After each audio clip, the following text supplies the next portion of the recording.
छठ पर्व षष्ठी का अपभ्रंश है। कार्तिक मास की अमावस्या को दिवाली मनाने के 6 दिन बाद कार्तिक शुक्ल को मनाए जाने के कारण इसे छठ कहा जाता है। यह 4 दिनों का त्योहार है और इसमें साफ सफाई का खास ध्यान रखा जाता है। इस त्योहार में गलती की कोई जगह नहीं होती।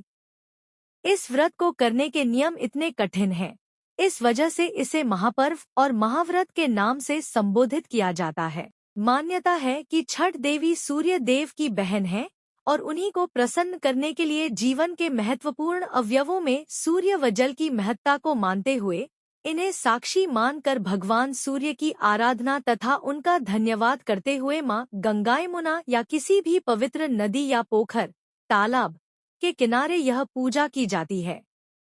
षष्ठी मां यानी छठ माता बच्चों की रक्षा करने वाली देवी हैं।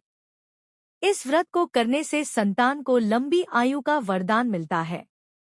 मार्कंडेय पुराण में इस बात का उल्लेख मिलता है कि सृष्टि की अधिष्ठात्री प्रकृति देवी ने अपने आप को 6 भागों में विभाजित किया है। इनके छठे अंश को सर्वश्रेष्ठ मातृ देवी के रूप में जाना जाता है, जो ब्रह्मा की मानस पुत्री है।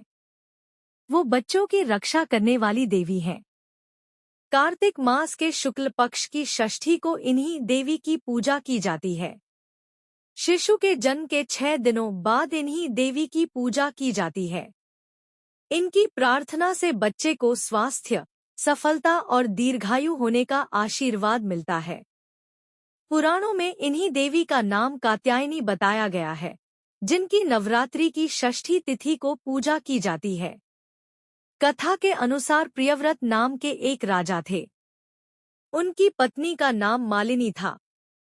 दोनों की कोई संतान नहीं थी। इस बात से राजा और उसकी पत्नी बहुत दुखी रहते थे।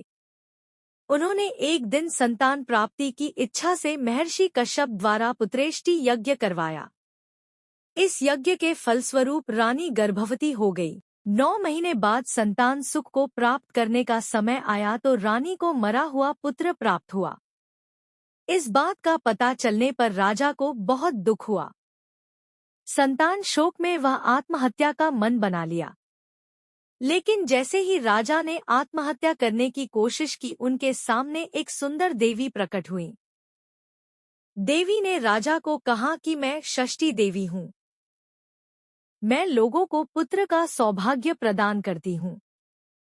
इसके अलावा जो सच्चे भाव से मेरी पूजा करता है, मैं उसके सभी प्रकार के मनोरथ को पूर्ण कर देती हूँ। यदि तुम मेरी पूजा करोगे तो मैं तुम्हें पुत्र रत्न प्रदान करूंगी। देवी की बातों से प्रभावित होकर राजा ने उनकी आज्ञा का पालन किया। राजा और उनकी पत्नी ने कार्तिक शुक्ल की षष्ठी तिथि के दिन देवी षष्ठी की पूरे विधि विधान से पूजा की।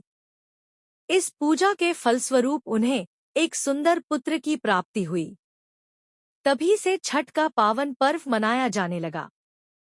छठ व्रत के संदर्भ में एक अन्य कथा के अनुसार जब पांडव अपना सारा राजपाट जुए में हार गए, तब द्रौपदी ने छठ व्रत रखा। इस व्रत के प्रभाव से उसकी मनोकामनाएं पूरी हुई तथा पांडवों को राजपाट वापस मिल गया।